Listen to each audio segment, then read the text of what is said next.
Sometime last year, I was holed up in my house for a whole day and night. My city had a huge storm come through that put everyone on lockdown inside for almost an entire 24 hours. Houses and roads were flooding, and on the news, there were even reports of wind damaging windows and ripping roof panels off of homes. I was alone at the time, spending the day on my phone, keeping up with the news and just listening to the chaos going on outside. Around 5 or 6, the power started flickering, turning off for just a few moments, then turning back on. Then, maybe just an hour after this had started, the power fully shut off. I waited for a few minutes, expecting it to come back on. But after a while, I realized it probably wasn't going to come back until after the storm was over. I sat on the couch and started scrolling through the news again on my phone for any updates, until there was a heavy knock on the front door.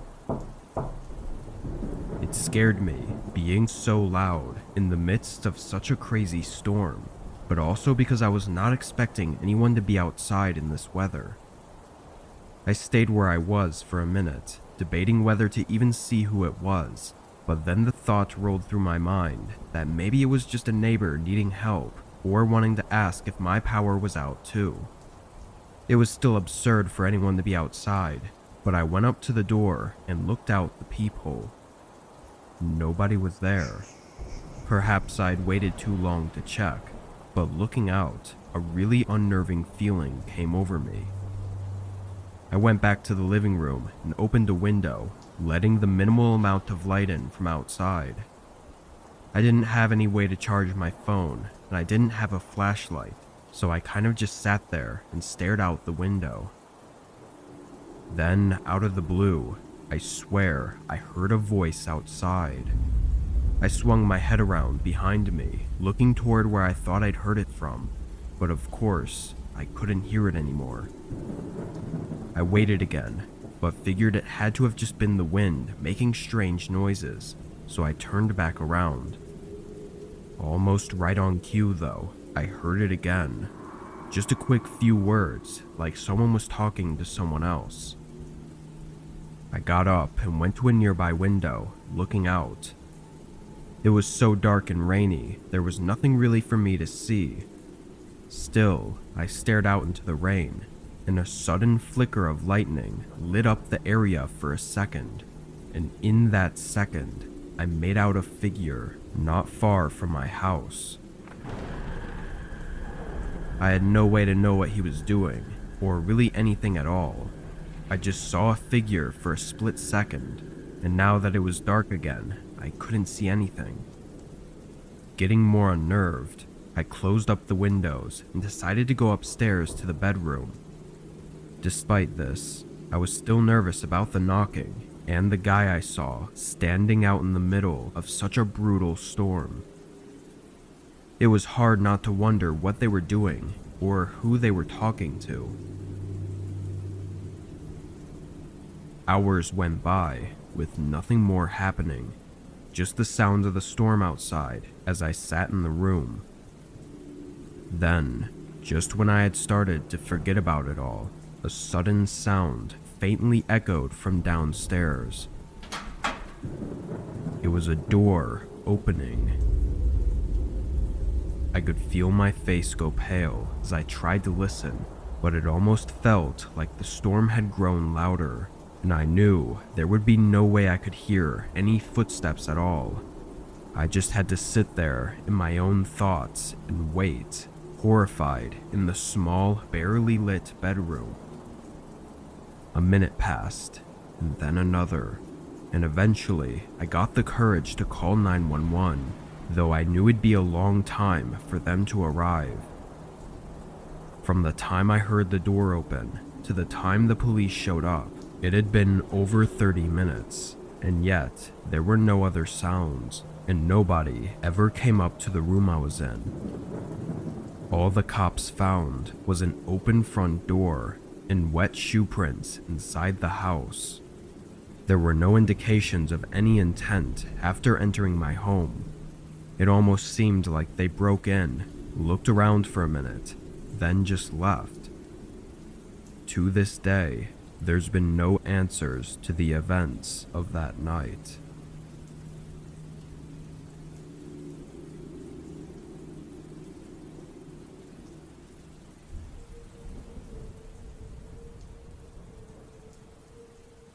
This was almost 5 years ago from today. At the time, I was living in a small one-bedroom apartment when my parents bought a new house about an hour from the city I lived in. It was a really nice, way too big, countryside home with a ton of land.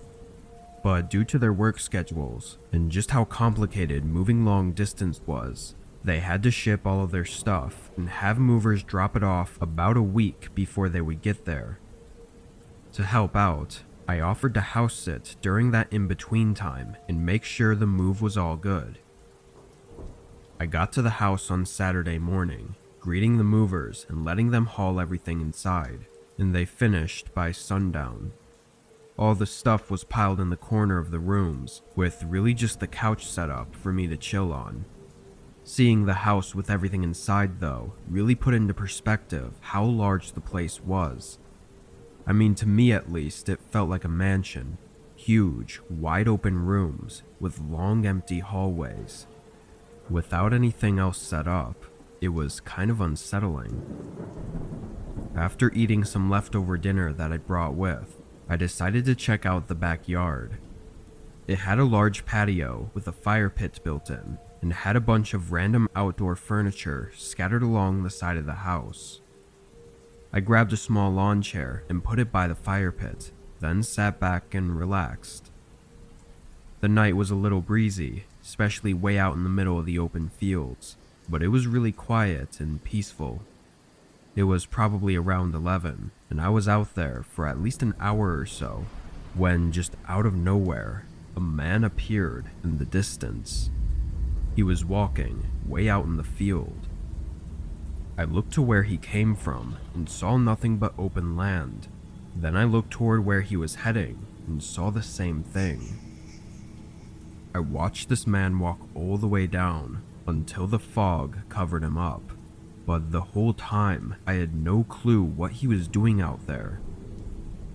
Several minutes went by as I looked out into the fog, still just thinking about this man, when again he emerged from the dark, this time walking the way he had come before. He was slightly closer this time as well, enough to where it was a little uncomforting. I ended up going back inside, not wanting to be seen. I stayed in for an hour, mostly scrolling on my phone, but also checking the windows a couple of times and not seeing anything of concern.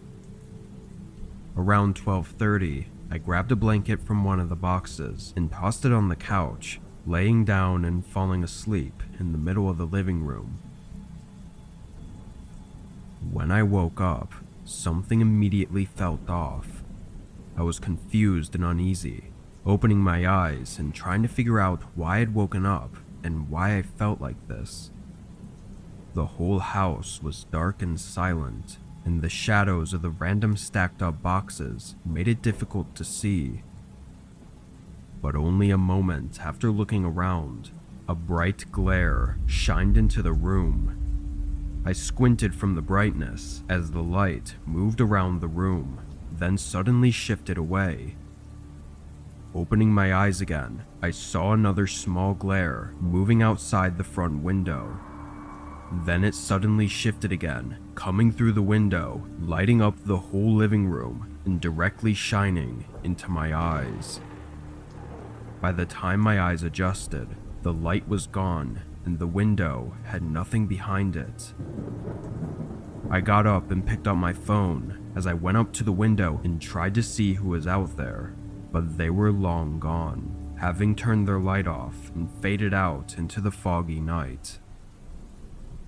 I don't know who was out there or what they wanted, but I'd say my best guess is that they had seen the movers and were trying to rob the place. Whatever it was, though, I think I got lucky, because if I hadn't woken up from the light, it's likely I would have had to find out their intentions the hard way.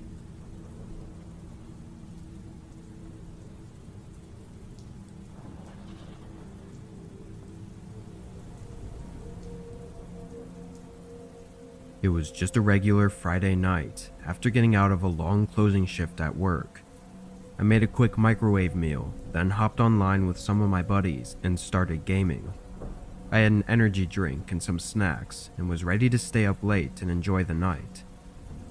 We gamed for a while. I never even checked the time, but at some point there was a knock. At first I just told my friends to hold on as I took my headset off and stood up. But when I turned around from my desk, I realized how dark it was inside and outside, seeing only the light from my computer. I stood there, understanding now how completely out of the norm it was for someone to be at my door this late into the night. And that's when I saw a man looking at me through the window. I froze when I saw him, feeling my stomach drop out of the eeriness of him staring at me. Then the man yelled through the glass, asking me a question, but I was too out of it to understand him. "What?" I said, walking closer to the window. The man repeated himself, asking me if I was someone he knew, named Jake or Jack or something. I didn't catch the name, but it definitely wasn't me. I shook my head no, and the man said nothing as he walked away from the window and disappeared past my front yard.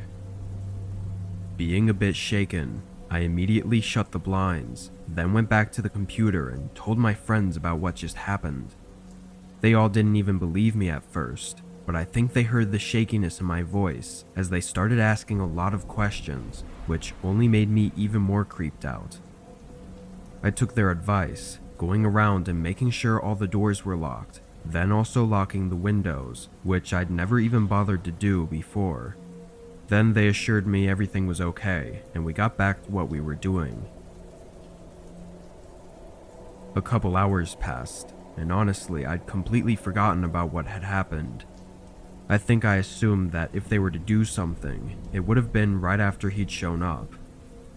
But then a loud knock from behind me almost shook me off my chair. This time, it was definitely from the front door. I told my friends, whispering into the headset. They said to see who it was and just call the cops. Doing as they said, I quietly walked over to the door and looked out onto the porch. It was him again, standing there and waiting for me to answer. I watched for a minute, and oddly, he kept looking to his right, as if he were looking at something or someone. I backed away and got my phone, calling the cops and whispering to them what was going on. Another knock came as I made my way back to the door and looked out, seeing the man looking off to the side again. Then he made a small gesture with his hand before knocking one more time. But the night was quiet enough for me to hear someone else's footsteps moving around to the side of the house. I followed the sound with my eyes until it stopped right under one of the windows. I saw the glass shift up slightly before getting stuck on the lock and falling back down. They tried again, but the window didn't give in. After this, there was probably a whole minute that went by where I didn't hear anything. I just stood there and listened to the operator updating me on the arrival of the officer as I stared at the window. A loud, dull sound came from outside the window, like something being wedged into the wood. I could see the entire frame around the glass moving as I backed away and tried to think of what to do. But suddenly, a set of footsteps ran from the front door to the side window, followed by both of them running away. Only a moment later, I saw the flashing red and blue lights coming through the windows. As for what happened afterwards, there wasn't much. Police had nothing to really go off of. I gave them a detailed description of one of the men, but that just wasn't enough. However, it's been over a year since that night, and there's been no signs of them having ever come back.